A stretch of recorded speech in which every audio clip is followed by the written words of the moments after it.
Okay. Thanks everyone for coming. Let's get started here. It's good to see a full room here and plenty of people on Zoom as well. We started our colloquium for this semester last week. We had a non-conventional geoscience talk, but it was thought-provoking nonetheless.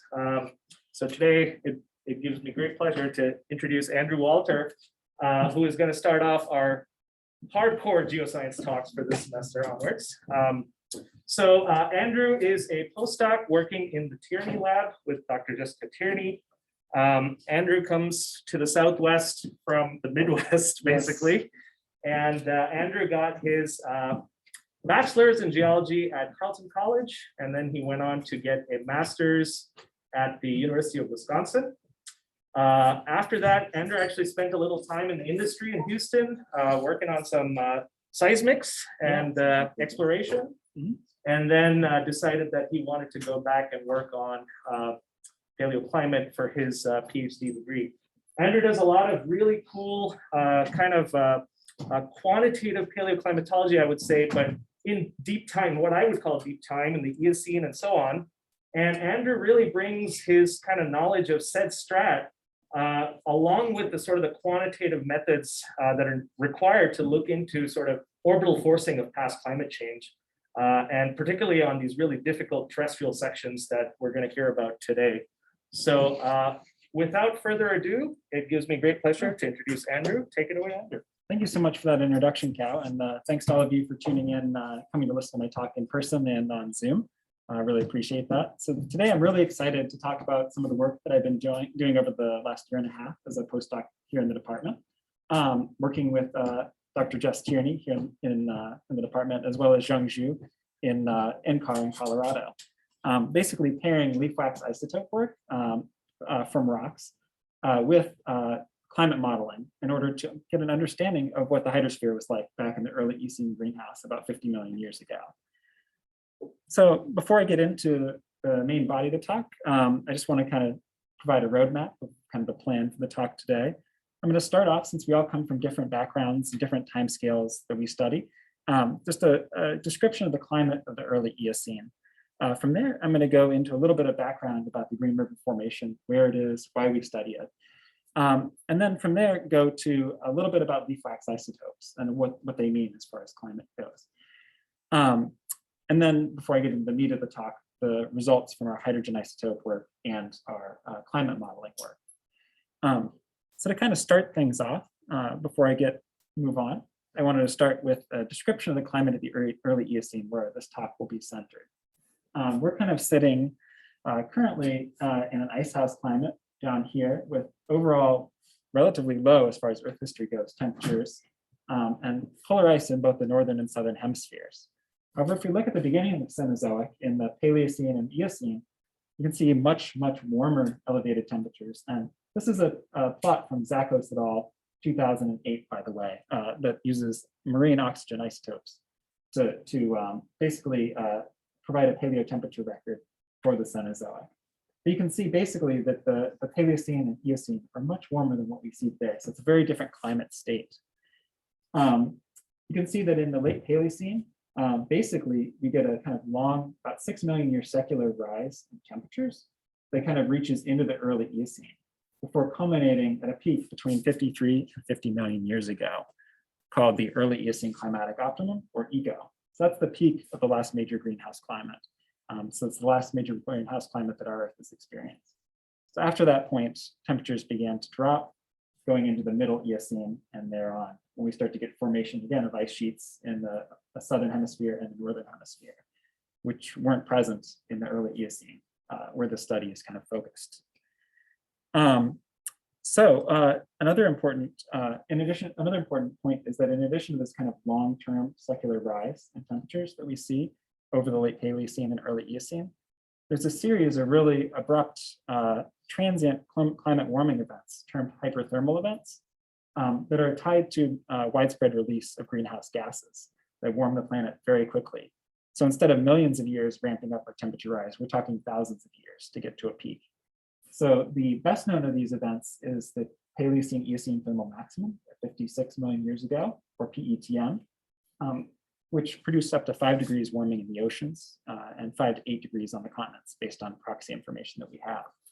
So major abrupt warming event. And in the oceans, we see these major stable isotope perturbations. We see negative carbon and oxygen isotope excursions that are paired together as a result of this widespread greenhouse gas release. As far as the rocks themselves, marine calcium carbonate rocks actually have these dissolution horizons in them that are these clay-rich layers that result from the acidification of the oceans. But literally, calcium carbonate is getting dissolved away as a result of the climate during these punctuated events.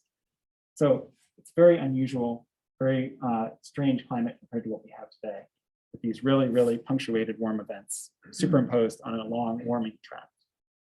So a lot of what we know about this eco period, I guess I should take a step back. The PETM is the best known of these, but these hyperthermal events continue through the early Eocene and including the eco. So we see a marine record of these negative carbon isotope excursions and these dissolution horizons through the eco, not just at the PETM. So a lot of what we know about this time period comes from a wealth of marine cores that have been drilled from around the world's oceans, so the Atlantic and the Pacific in particular. And so it's told us a lot about the climate of this time. But what these cores can't tell us, as useful as they are, is what regional climate was like on the continents. In particular, hydroclimate is one of the least constrained elements of paleoclimate. So in order to understand what's going on the continents, in particular for paleoclimate, we need to go to the terrestrial realm. And so that's why we're going to the Green River Formation, the Western United States, or the Western North America, in order to develop a hydrogen isotope reflex record. This is a formation that many of you may have heard of because it's famous for its fossil fish, like well-preserved fossil fish. But it's also one of the best dated and most highly studied lacustrine records for the early Eocene. So there's been more than 100 years of study in this one particular unit. Basically, this was deposit. This Green River Formation is a alluvial and lacustrine deposit. It was deposited on 3 main basins across Wyoming, Utah, and Colorado. So there's the Greater Green River Basin here to the north. That's in kind of southwestern Wyoming. That's the largest basin. It's made up of several subbasins, including the Bridger subbasin, the Washakie Basin. We go to the south. There's the Uinta Basin of northeastern Utah, and the Piceance Creek Basin of northwestern Colorado. So all these basins had lakes in them at some point in time over deposition of the Green River Formation, which was about 54 to 43 million years. And each of these are separated by these laramide chord uplifts, such as the Uinta uplift in between the Greater Green River Basin and the Uinta Basin, or the Wind River uplift to the north of the Greater Green River Basin. And they're bounded to the west by the Cordillera and Fold and Thrust Belt, and to the east by the Front Range, so the Proto-Rocky Mountains. So they're really surrounded by these peaks in the laramide foreland. So there has been some previously published climate simulations for Western North America that have suggested that these basins, which are shown here on this kind of Blakey reconstruction right here, it suggested that precipitation came from both the Pacific Ocean and the Gulf of Mexico, coming across the Cordillera and the Proto-Rocky Mountains. We basically, in order to characterize potential hydroclimate variability in this location in North America, we're going to the Bridger subbasin, located right here in Wyoming, where a paleo lake called Lake Gazut basically deposited rocks over the early Eocene climatic optimum interval. So here, what I'm showing is a base map of the Green River Formation, a base map of the Green River Formation here. And unfortunately, the colors aren't coming through perfectly on the screen here. I'm sorry for that. But what you should see is there's on the right here is an A to B cross section, kind of a north to south or south to north cross section across the basin. So the thickest sediments in this basin are up against the Uinta Mountains in the southern part of the basin, and it thins northward. And within this basin, there's 4 primary units. The lumen member is the lowest member, which is not shown on this figure. So it's down here. It's relatively small. focused along the Uinta Mountain front. Above that is the Tipton member. Then there's the Wilkins Peak member, which makes up the majority of the Green River Formation in the Bridger Basin. And then it's capped by the Laney member. And these four members effectively track the evolution of this lake, Lake Gazio, over 3 million years, from a freshwater lake to a hypersaline and alkaline lake, and then back to a freshwater lake over that amount of time. The unit that we are studying, that we are looking at, is this middle member, the Wilkins Peak member, right here, that makes up the majority of the Green River Formation, the Bridger Basin. Simply because it not only is it well dated, it's got a lot of temporal constraints on it due to the presence of ashes, but it was deposited during the time of the early Eocene climatic optimum. So it's an excellent place to go because of that. So within the Wilkins Peak member shown here, we have both lacustrine and alluvial sediments that were deposited. So just to provide you kind of some pictures of what the rocks look like here, this is a lacustrine carbonate marl, so it's organic ore. And this is symbolized in this Wilkins Peak member shown right here as white. So these are deposited within the lakes as lacustrine carbonates, carbonate marls. We also have oil shales. So these are organic rich carbonates, so they can have total organic carbon values in excess of 25% of the rock. So they're quite high organic, they have quite high organic content. And they've been interpreted to more or less represent the lake high stance. So when the lake is really deep and when it's stratified, because that stratification is what it takes to preserve this amount of organic matter in a lake, in these types of lakes. So these are typically interpreted to be deposited during deep lake stages. Additionally, a third lacustrine facies that's really common in the Wilkins Peak member is our bedded evaporites shown right here. So this is kind of an unusual one. Probably most of you don't see this in your daily geology. But these are basically crystalline beds of primarily trona as an evaporite mineral, as well as halite that were deposited in basically the basin epicenter. You can see they are marked in pink on this map right here. And they're really focused, in the basin epicenter where the lake was the deepest, and in the lower half of the Wilkins Peak member. And these, like the oil shales, are taken to represent deep lake stages in Lake Gazio. Simply because in modern analogs, such as the Dead Sea, these bedded evaporites really require really stable conditions and basically stratified conditions in order to be preserved, because they're highly susceptible to basically being dissolved or redissolved after deposition due to warmer waters being included in the warmer bottom waters or less saline bottom waters. So these actually within this basin are typically interbedded with oil shales. So those are kind of hand in hand as a signature of deep lake facies within this record. Now I mentioned there's also some alluvial facies as well.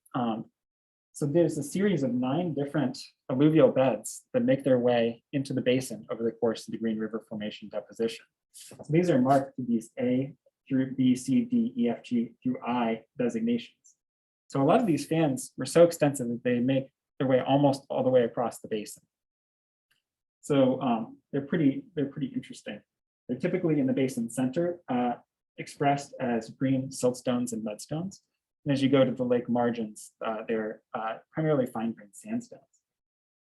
So previous analysis of these, previous cyclostratigraphic analysis, has suggested that these have a 100,000 year pacing to them, forced by short eccentricity. So in a way, it's almost like a timeline that's written in the rock record for that short eccentricity pacing, 100,000 year timeline written in the rock. And then the final facies I wanted to mention are volcanic tuffs. And these really help to make the Green River such a valuable paleoclimate archive, simply because they have minerals such as sanidine and zircon that can be used that can be dated using uranium lead and argon-argon radioisotopic techniques. So we can get high precision dates for those layers in a way that wouldn't otherwise be possible. We'd have our geochemical records free floating in time much more than we would if these tuffs were not present. So luckily, we have a series of dozens of tuffs and many of which have already been dated using uranium lead and argon-argon techniques. So we can use that to help temporally calibrate our geochemical data. And so you'll see hopefully the value that these provide in our analysis later on in my talk. So basically, you can see that this is a very dynamic lake system. There's alluvial facies, there's lacustrine facies, the lake depth is changing. There's a lot to study. So we wanted to kind of capture that variation in our study interval. So we picked about 60 meter interval in the lower Wilkins Peak member, which coincides with the peak of the early Eocene climatic optimum, and spans both alluvial and lacustrine deposition, including these bedded evaporites. So what we did is we sampled these for leaf wax isotopes. So just to kind of put it simply, these are formed by plants basically as a protective layer to decrease surface wetting and decrease moisture loss from the plant. So it's basically a protective layer for these plants. And so if you've ever looked at a leaf after a rainstorm and seen water beating up on its surface, those are those leaf waxes at work. They're basically a hydrophobic layer that's basically formed by these small needle-like structures of leaf waxes, which are composed of compounds like fatty acids and alkanes. And land plants, which we're interested in, produce particularly long leaf wax compounds, so we can isolate those out and study those. What makes these valuable for paleoclimate is that these plants basically intake water as a part of photosynthesis and incorporate it into their tissues, this water from this meteoric water into their tissues, including leaf waxes. And so basically, modern observational studies have shown that plants reflect the hydrogen isotope composition of these leaf waxes reflects the composition of the moisture that's falling as precipitation. That's a really valuable technique. And it becomes even more valuable in deep time because these leaf wax compounds, such as fatty acids, are chemically stable over geologic timescales. So across a range of timescales and a range of environments, you can find these leaf waxes and build long records where you can evaluate how hydrosphere might be changing through time through looking at the hydrogen isotope composition of these leaf waxes. What we did basically is we sampled that 60 or so meters. We selected about 189 samples. Those samples were crushed up in a giant mortar and pestle, and then they were basically extracted. So all the lipids were extracted from them using an instrument called an ACE, or accelerated solvent extractor. So it's basically a glorified Keurigs where you take you basically take your sediment sample and mix it with some diatomaceous earth for some porosity and permeability. And then that basically sends high pressure, high temperature solvent through to strip all the total lipid extract out. We then send that through a series of column chromatography steps in order to isolate the compounds that we were interested in particular, for this study, fatty acids from leaf waxes. And then those go through quantification steps, including flame ionizing detector gas chromatography, and then eventually isotope ratio and mass spectrometry. And this has the benefit of being compound specific. So we can isolate out just the fatty acids that are derived from long chain leaf waxes and measure the hydrogen isotope composition of that, the ratio of hydrogen to deuterium. So that's really valuable because we're not taking a bulk measurement of hydrogen versus deuterium in a range of leaf wax compound chain lengths. We can isolate a specific compound, a specific chain length that we know comes from land plants and measure that through time. So basically, we did that for 189 samples, and we combined this with that temporal framework brought about by the ashes that I mentioned.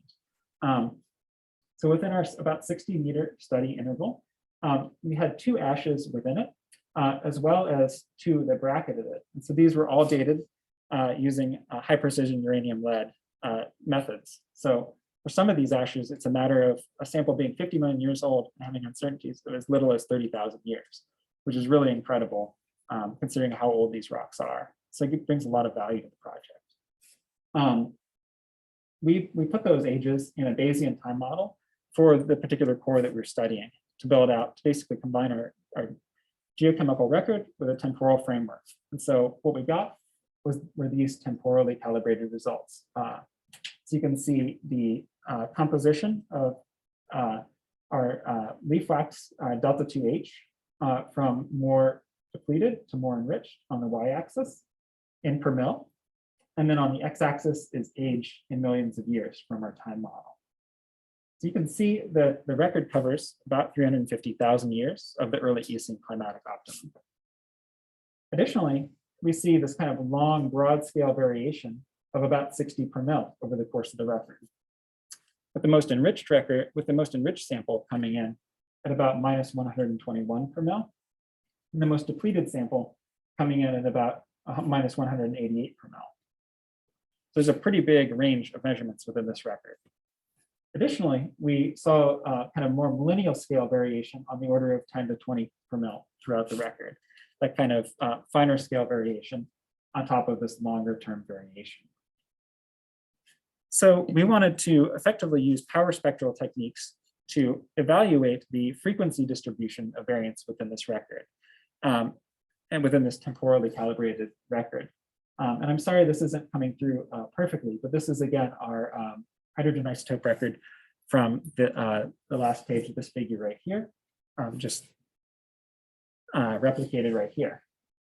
So on the left is a multi-taper method spectra, so it's a power spectral technique for this record with power, spectral power on the y-axis, and frequency in black and cycles per kiloyear on the x-axis.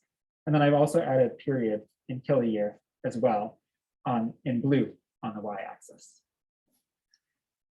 So one of the things that we can see is that basically there is a strong peak in power at about 100 kiloyear or 0.1 cycles per kiloyear. So variance around this frequency is typically associated with short eccentricity, the short eccentricity cycle, which is around 100,000 years. And past studies of sediments in the Green River Formation have shown a similar 100,000 year peak. What's really interesting, if we look to the right, is what that cycle looks like compared to our record. So here on the right, I've taken the delta 2H record that's been temporarily calibrated, shown in blue, and I've overlain a bandpass filter using a Tanner filter to kind of visualize what this 100,000 year cycle looks like. So you can see that 100,000 year cycle more or less accounts for that high magnitude kind of long wavelength variation within our record. So that kind of sweep back and forth within our record. So that accounts for a major amount of the variation within our record. What's interesting is obliquity, which is really typically around 40 kiloyears, has very little variance associated with that frequency. However, we see a smaller set of peaks around kind of 18 to 25 kiloyears, which may be related to the astronomical cycle of precession, so the wobble of Earth's axis. Once again, we compare our delta 2H results in blue with the bandpass record of this kind of precession scale variance. And so what we see is this kind of back and forth 10 to 20 mil variation occurring at the kind of 20,000 year scale. So that seems to be that kind of millennial scale variation that we were observing in our record previously. It's actually one of the things that is interesting in this record is that the precessional variance or the precessional influence on this record does not appear to be as strong as the short eccentricity influence on this record. And that's interesting because in terms of insolation, eccentricity exerts a relatively minor influence on insolation variation compared to precession, which has a much broader influence or a much higher influence on the distribution of insolation on Earth's surface. So based on that kind of principle, you would expect precession to have a higher peak than eccentricity, but that doesn't appear to be the case in this record.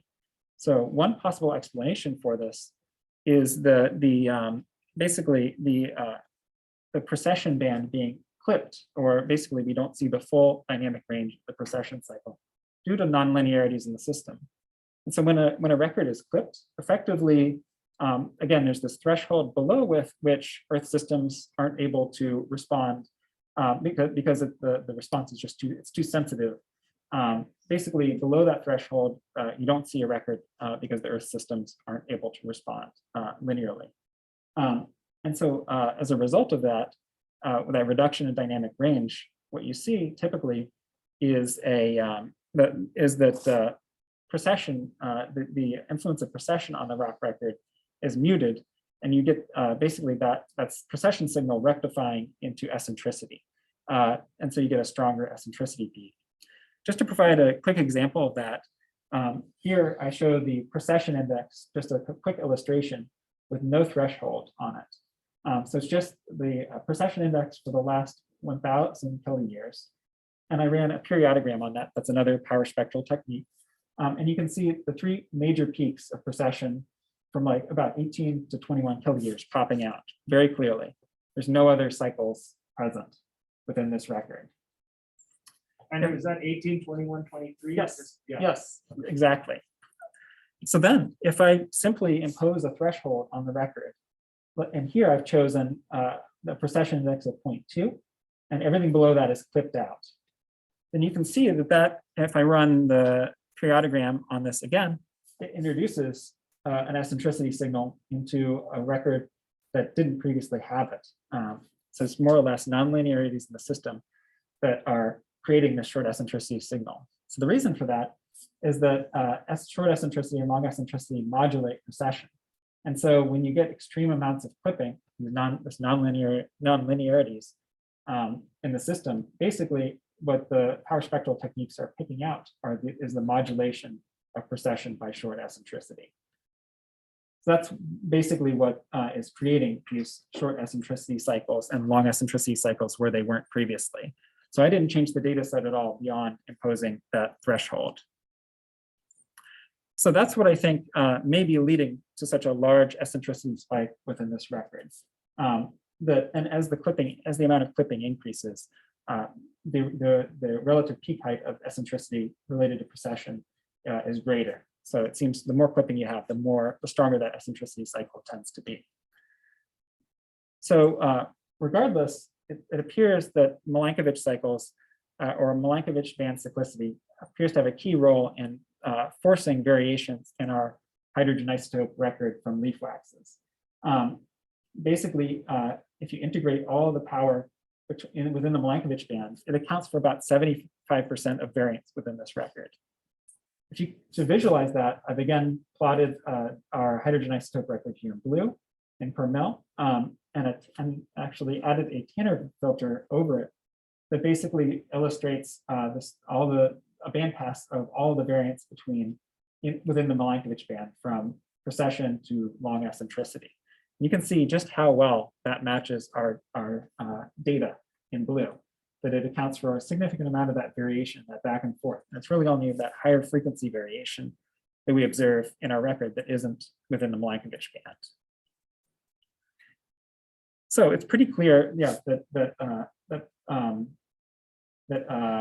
these Milankovitch band forcings, in particular short eccentricity, appear to be important in our record. And I wanted to note here as well that these strong 100 kiloyear and precession scale cycles came out just simply through tuning to ashes. There's no orbital tuning imposed here, no assumption that I'm not tuning to any particular beat here. It's just using the available ashes and building a Bayesian timescale from that. So in order to, changing gears a little bit, in order to decipher the drivers of changes in precipitation and precipitation isotopes, we used, and kind of put our hydrogen isotope results in context, we performed climate isotope simulations using a water isotope enabled community Earth systems model, or ICESM. It was adapted for the early Eocene through adjusting CO2 levels. So for the simulations you see today, it'll be 3 times pre-industrial in order to most closely approximate early Eocene CO2 levels. And we also added an early Eocene paleogeography from Herald et al. 2014. So that's land sea distribution as well as paleogeography or paleotopography.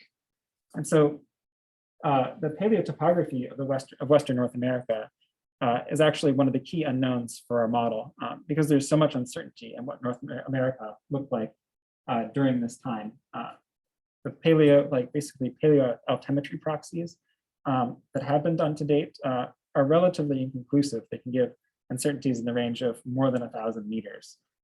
So there's a lot of uncertainty on what North America looked like.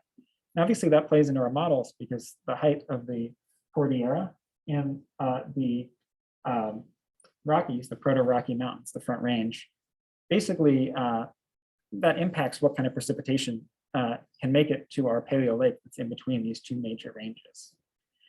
So in the future, one of the things that we're going to be doing is doing some sensitivity testing using alternate paleogeographies to see how that affects our records. But today I'm going to show you the results from one of the major Eocene paleogeographies, Orbital et al. 2014. So we ran these ICESM models across a range of orbital parameters, two of which I'll be showing here today. One is termed Orbmax North. So that's maximum eccentricity, obliquity, and summer perihelion in the northern hemisphere summer. The opposite is Orbmax South, which is high eccentricity, obliquity, and precessional perihelion in the southern hemisphere summer. So between these two, effectively, we capture one scenario which maximizes seasonal change in insolation in the northern hemisphere, and one that mutes it by comparison. So we did this simulation for precipitation and precipitation isotopes. So first, I'd like to start with precipitation amount for our ICESM simulations. So I'll start off on this plot in the upper left, which shows basically the annual cycle of precipitation near Lake Gaziout, with precipitation amounts on the y-axis and month on the x-axis. In red are the Orbmax South model results, and in blue are the Orbmax North model results. So what we see is that in the wintertime in both models, effectively conditions are relatively dry. So they're in agreement that the winters at Lake Gaziout, as far as precipitation amount being received, there's relatively little, so it's dry. However, if we look at the spring, summer, and fall, that's when the models begin to diverge. So Orbmax North, which again is precessional perihelion and high eccentricity in the northern hemisphere summer, effectively shows a much peakier delivery of precipitation to Lake Gaziout, with kind of rainy seasons in the fall and the spring, and a relatively dry summer. In comparison to Orbmax South, which shows a much kind of broader rainy season over the part of the summer, or part of the fall, summer, and spring.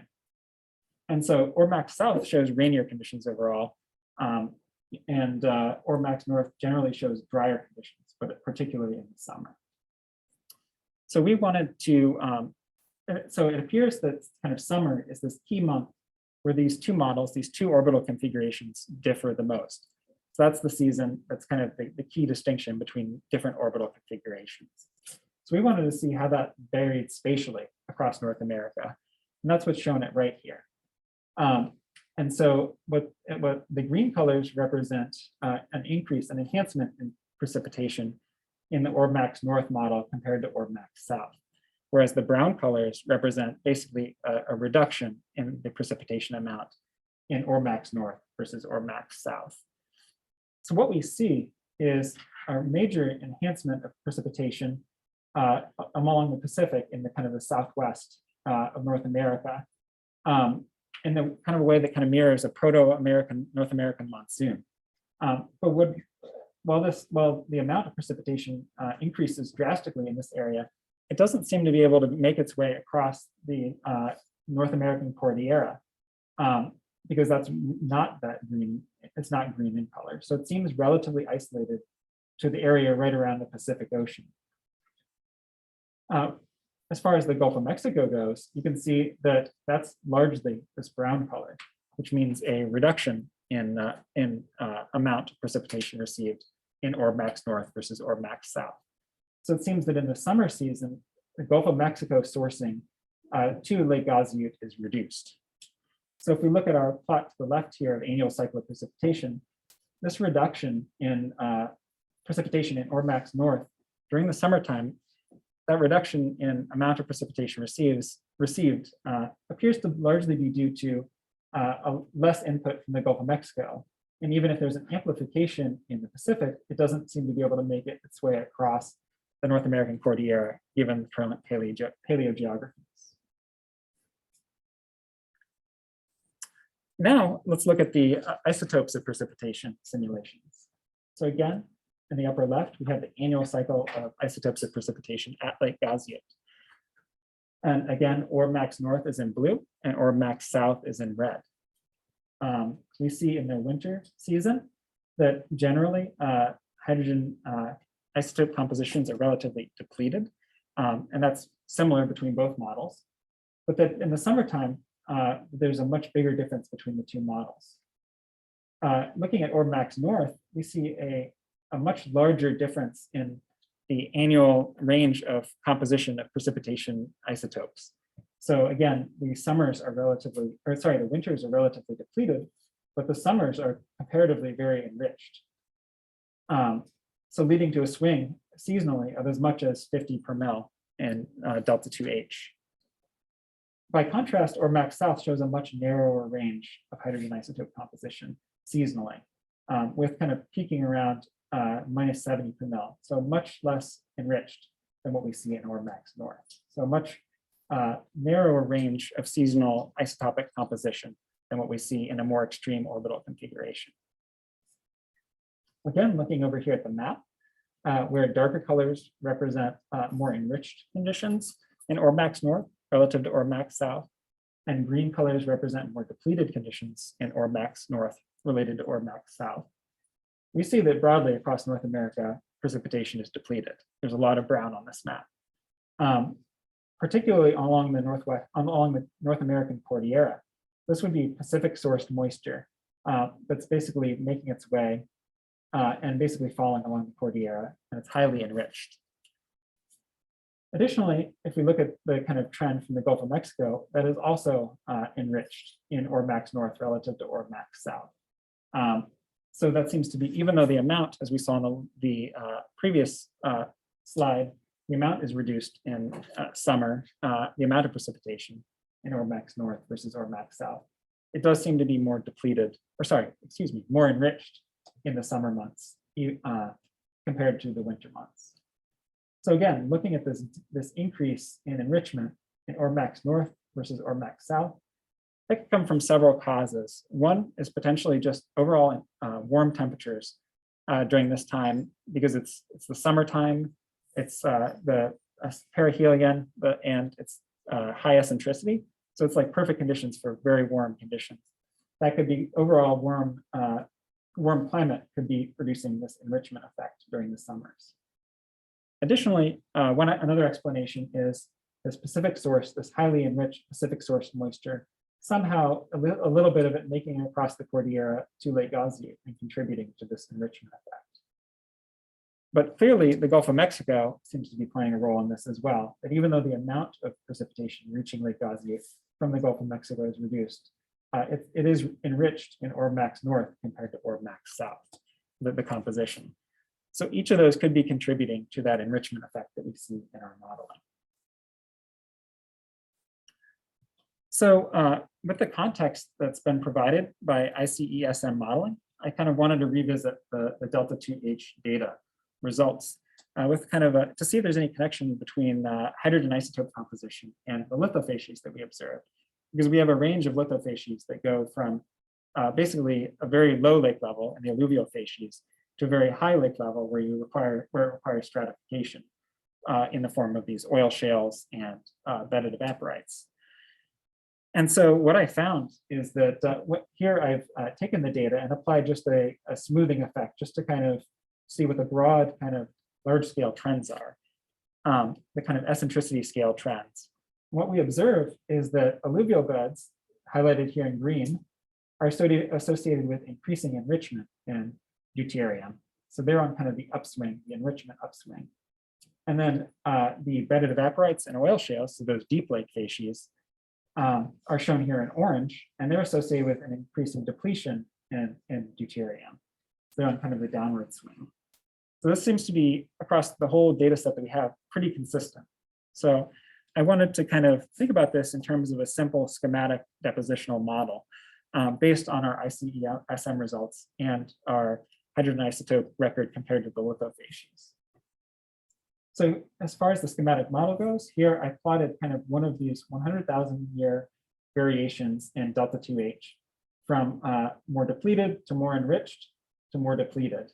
And so based on our ICESM modeling, assuming that our hydrogen isotope record is relatively in phase with eccentricity, eccentricity maxes should fall under the more enriched, basically the enriched section of our record. And we would have drier conditions due to decreased input from the Gulf of Mexico at this point in the curve. And the minima are basically a minima in delta 2H. That matches up, that basically are depleted conditions, which based on our ICESM modeling tends to occur at eccentricity minima. And at this point, basically we have wetter conditions based on our ICESM modeling. So we have an enhancement of Gulf of Mexico moisture. Now, as we just saw, and again, time is moving this way from older to younger. So as we just saw, the alluvial, the alluvial facies tend to appear on the kind of upswing from more enriched or more depleted to more enriched hydrogen isotope composition. And the deep and shallow lacustrine facies tend to appear on as hydrogen isotope composition is going from more enriched to more depleted. So if this framework is correct, then this suggests that base and delta 2H composition is in phase with the short eccentricity cycle. This suggests that these alluvial facies that are like low stands started to appear as we moved from wetter conditions and eccentricity minima to drier conditions at eccentricity maxima. So effectively, there's kind of a conundrum with these alluvial lithofacies because you need enough precipitation not to have a deep lake to allow these alluvial fans to move into the lake basin.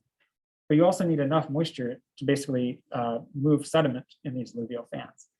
So perhaps this section of the curve, this section of the curve is kind of the sweet spot where you're getting enough moisture in these kind of punctuated storms to basically allow movement of these alluvial fans or deposition of these alluvial fans, but not rise the lake levels over the course of a year. By contrast, you kind of reach this kind of peak threshold, the maxima in delta 2H and the minima seem to be these kind of shifts in between the alluvial mode and the lacustrine mode. And so the lacustrine mode is typically deposited as we go from eccentricity max to eccentricity min as we're moving from drier conditions to wetter conditions. So that it kind of intuitively makes sense.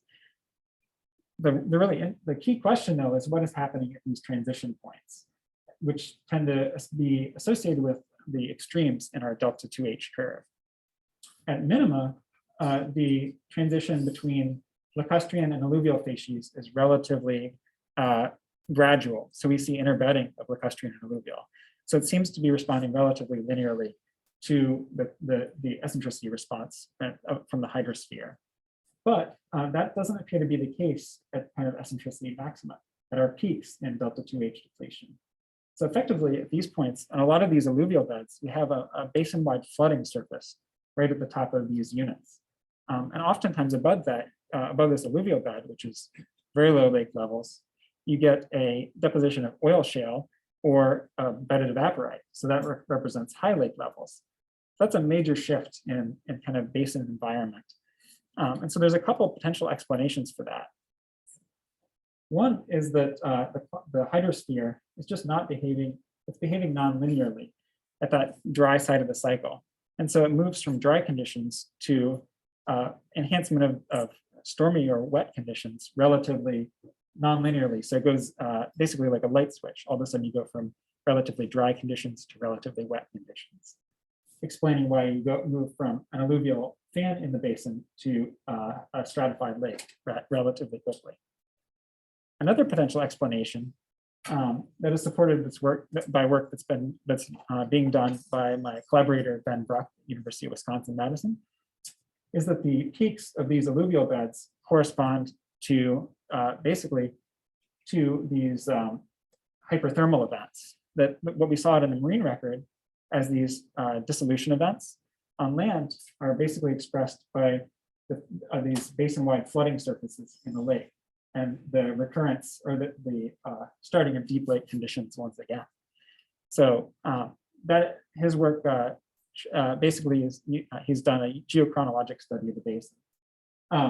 And so let's say if the top of this alluvial basin, which coincides with eccentricity max, basically is associated with a hyperthermal event, that could stimulate, due to warm overall conditions, the hydrosphere to be more wet, leading to more moisture reaching the basin and allowing a lake to develop once again. So I've just been kind of developing this simple model to try and put these results in context. Yeah, so they do seem to have a relatively predictable association with delta 2H. And so that seems to infer that lake level and the hydrosphere are related in this way. So with that, I'd just like to kind of summarize the talk that basically the evaluation of leaf wax delta 2H in the Green River Formation in the Wilkins Peak member provides some of the first evidence of orbital influence on the hydrosphere for the early Eocene. And that's at the peak of the greenhouse climate. So we see these short eccentricity paced about 60 per mil variations in delta 2H within the record. Additionally, ICSM experiments provide some context to that data.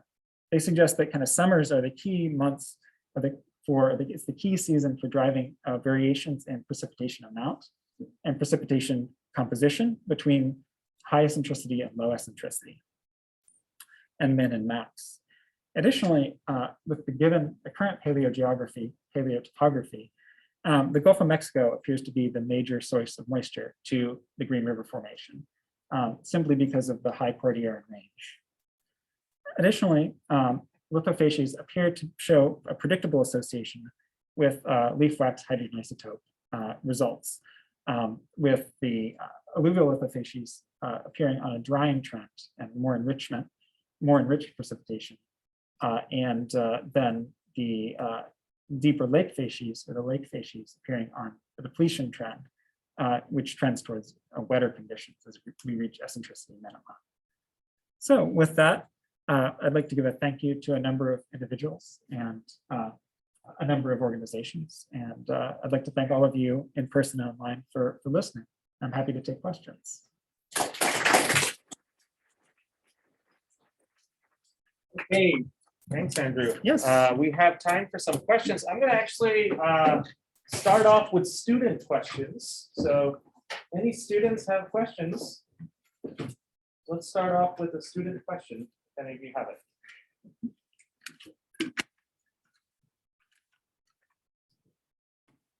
Students totally understood your talk, it seems like. So we've got one question there. Yeah. Yes. And Andrew, can I ask you to repeat the question for the Zoom, please? Sure. So it might just be a misunderstanding on my side, but I always associated evaporites with drier environments. So why is it that you would expect lighter conditions to make these evaporites?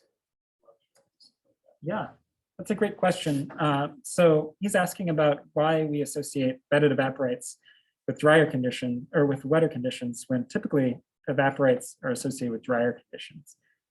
So the reason for that is this is kind of a unique situation where it's a hypersaline lake, and these are actually bedded evaporites. So like oftentimes in like salt pans where you have the water effectively disappearing, leaving the salt behind, that's one way you can get an evaporite. But this Green River Formation lake was so saline, and it had the right combinations of ingredients to make these unusual evaporite minerals that they would actually precipitate out of the water column, or they'd form in the water column. And so in the modern environment, the Dead Sea is a great place to see these, an analog for these. So they're occurring in our modern world in some very unusual places, so like the Dead Sea. But they don't really, if they were exposed to Earth's surface, typically based on these analogs, they would degrade relatively quickly and not be preserved in the record. So it's kind of this narrow niche where you have a stratified lake, where you have enough salinity to produce these evaporite minerals, and then preserve them in the rock record. I don't know if that helps answer your question. Yeah, I think when you have a lot more water in the system, you dilute that those You do. dissolved solids, right? These were quite saline lakes. So it's not, so basically, I guess they're termed hypersaline, just due to the buildup of alkalinity over millions of years from various sources, to the point where these famous Green River fish that occur throughout different units of the Green River Formation in life don't appear in this Wilkins Peak number. There's no fish, there's no snails, there's no life because it had a pH of like 9 and it was highly alkaline. So it's more like a modern day Searles Lake or like Great Salt Lake than what you would think of like as a modern freshwater lake. So you get this kind of weird, this weird expression of evaporates as bedded evaporates. But that can't happen, you're absolutely right. In an environment where, in a lake where there's relatively low salinity, it takes that those hypersaline conditions to form those. Yeah. Other student questions? Yeah. So how could one go about distinguishing between a record that truly did preserve an eccentricity and a precession cycle versus a flipped one that only preserved one that appears to preserve both? That's a good question. Yeah. I'm gonna ask you to repeat it, sorry. Oh yes, sorry. So how do you tell if a record has been clipped? Like if a climate record has been clipped, let's say it's hydrogen isotope, or how can you tell that record is no longer perfectly intact? That's a great question. It's something that I think all of us have to think about when we're interpreting geochemical proxies, especially cyclicity. One of the things you can do is you can use if your, let's say your power spectral analysis looks off based on what you'd expect, you can actually use astronomical solutions, such as LASCAR is one of them, where they've basically simulated what the pacing of eccentricity of liquidy precession back into deep time, past 50 million years. And you can use that and you can effectively try and model your results using this nonlinearity, this threshold effect, to see if you can get your spectrum to match what you're seeing in the record. But you're right, there's no clear way to do it. You can do astrochronologic testing, you can do some modeling, but you also have to keep in mind the environment. Yeah, that's being some sort of independent constraint to test against. You couldn't just pull it out of the spectrum itself. I think it'd be pretty tough because it's hard to tell in deep time what the forcings or what the influences are on sedimentation. That's not always clear whether it, should eccentricity be this strong or shouldn't it? So it can be tough, to independently verify that, But again, using, astrochronologic modeling or these astronomical models may help that. Okay, let's open it up. Yeah, question. Yeah, if I understand it correctly, you are assuming that the whole derivative is coming from the precipitation, right? I'm sorry, exactly. So you are assuming that the derivative is solve in precipitation. So is there a possibility that the alluvial species and the coastal species have different source of water body? So the change of the hydrogen doesn't necessarily reflect the change of the precipitation, but only the change of the different water bodies. Got it. So you're asking that maybe these two facies have different sources of water. Is that correct? That maybe the alluvial facies is sourced from the Pacific, whereas the no, it's not the source of the precipitation, but the source of water body. Such as the alluvial plants, you have the water of the river on the country, maybe lake water. Yeah. The difference between lake water and the river may be different. That's a good point. Some of my colleagues on this project are looking at investigating the rivers, like river sources of water, like mapping out what are the rivers to this basin. And they do stretch to the Proto-Rockies for sure. So that's a pretty wide fetch area for these lakes. But yeah, that's a good question about, is it connected to local precipitation or precipitation from afar? Is that effectively what you're asking? And also the evaporation. And evaporation, yeah. So hopefully, so this is a multi-collaborator project. And so I'm hoping that some of the analysis that other collaborators are doing will help to speak to some of the aridity over time on this lake level that might help answer your questions on whether that's tied, is aridity tied in addition to precipitation? Are those bundled together to create this kind of back and forth between alluvial and lacustrine? Yeah. Okay, there are a couple of questions in the chat here for Yes. you, so I'm going to read them out. Uh-huh. One, I'll just say, Jack Holt points out after the first question that in southern Death Valley, where sedimentation rates were high in the Pliocene, there is a strong precession signal, for Got it. example. So one question is, are there any pollen records through your study interval? If so, what do they indicate about climate cyclicity, and are they consistent with the leaf wax results? Got it.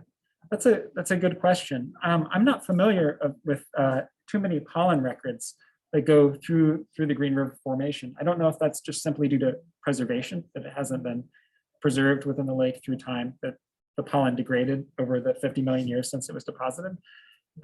Yeah, I'm not familiar with any pollen records across the Green River Formation.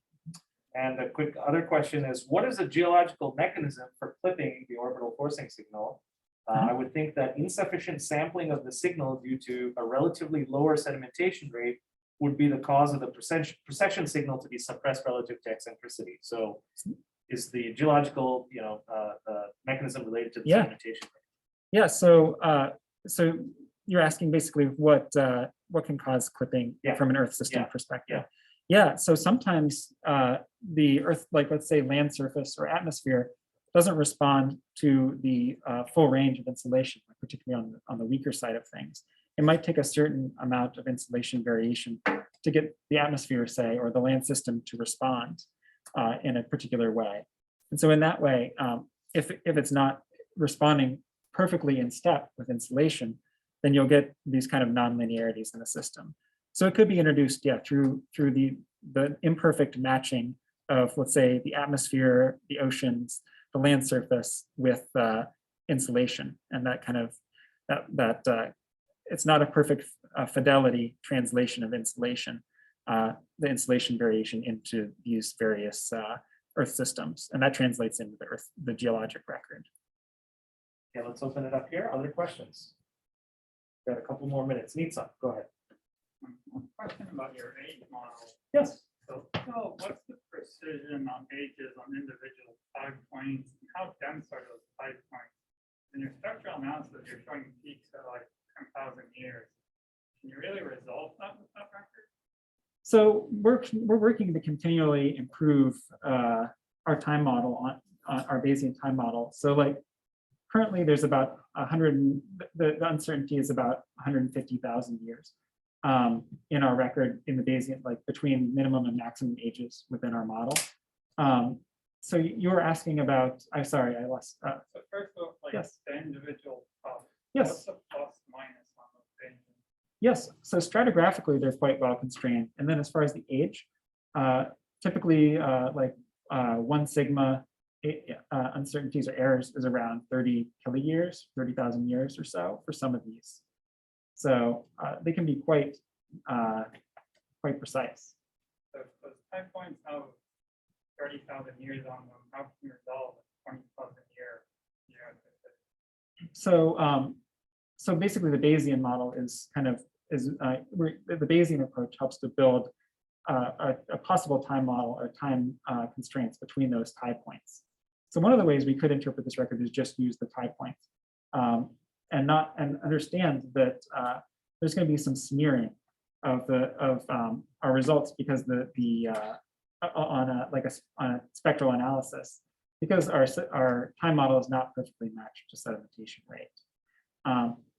But here we use the Bayesian time model to kind of help us predict what sedimentation looked like or what the time model looked like between those tide points. So that's kind of key. So yes, there's more risk in interpreting on the higher frequencies than the lower frequencies. There's more potential for sedimentation, uncorrected sedimentation rate changes to have an influence on our spectral analysis. But on the Milankovitch side of things, generally you can see, when there's strong eccentricity, precession, obliquity influence, those tend to, because they're on the lower frequencies, tend to pop out relatively easily, even with only a couple of tide points. So, yeah. Time for maybe one more question. Yeah, go ahead. I have a question about your moisture sources. yes, And so your climate modeling demonstrates that most of the hydrologic signal isotopically comes for, it is most sensitive to Gulf of Mexico moisture, Yes. presence or absence. And that even though there's a intense moisture on the Pacific side, that's not making it into the basin, it's not really being reported at all. I'm wondering if you can use that to constrain the paleoaltimetry of the Western Cordillera at that time. Like, how high would it have to be to completely block out any Pacific moisture? Yeah, that's an interesting question. So can we use our, our modeling results to help, or our results to help understand the peak heights around North America, to help constrain the paleoaltimetry? And so that's a good question. I think one of the key problems is we don't know what the exact composition of the water was in the Pacific and the Atlantic millions of years ago. I think that's the key problem. Like we can model what it looks like where, when we know in the modern environment, the Pacific is more depleted in respect to the Gulf of Mexico. But we don't know the exact composition that it started off at millions of years ago, even though tectonic configuration was relatively the same. So we'd expect maybe that the more depleted Pacific versus the more enriched Gulf of Mexico might still stand. But that's an interesting point that I would need to think about a little bit, or talk a little bit about how we might be able to use that information, because I don't have a great answer for you whether that could be used, but it sounds like we could help use that to help predict our results, or basically provide some constraints on the Proto-Rockies and the North American Cordillera. That'd be a big step forward compared to what's around now, which is more or less a lot of paleo fantasy about like what does North America look like with a couple of tide points. So yes, good question. Any other questions for Andrew? I'm going to ask you one. Yeah. So your lithofacies isotope model, if you can just switch back to that. Sure. So you're talking about eccentricity minima at the bottom where it's wetter in Yes. terms of the hydroisotope signal, and eccentricity max at the top. So, and you said that this framework schematic really is coming from the simulations. Yeah, so at least like our constraints on enriched versus depleted, yes. And wetter versus drier, yes. So we're, yep. So, but my question is, it seems like the N-orb max S and the orb max N Yes.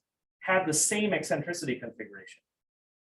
Well, so it's southern hemisphere versus northern hemisphere, yes. But I thought the precession was the only thing that differed and not the eccentricity. Okay, yes, so that would be the seasonal extremes in insulation. Correct. So in that framework, then, like, how does it translate in terms of precession maxima, precession minima, in terms of eccentricity maxima, eccentricity minima? Good point, yes. So during maximum eccentricity, those precessional variations are maximized, right? So you get the biggest sweeps in precession. Whereas during minima, you get a much more narrow range of insulation variation. So yes, so that might, like when you're getting more alluvial, as you're moving towards alluvial, perhaps that kind of more extreme precessional variations are what not only is not building up the lake, but allowing enough precipitation to appear to kind of drive these alluvial fans to build out into the basin, as opposed to a more steady amount of precipitation during minima, where you're getting more constant precipitation input. It's less flashy. Excellent. Okay, let's give Andrew another round of applause for a terrific talk. And we will actually be going out for some beverages at Time Market. Maybe going to meet there around 5:30, shall we say? Sometime around then. So for those of you who are interested, please join us. So thank you very much. Thanks.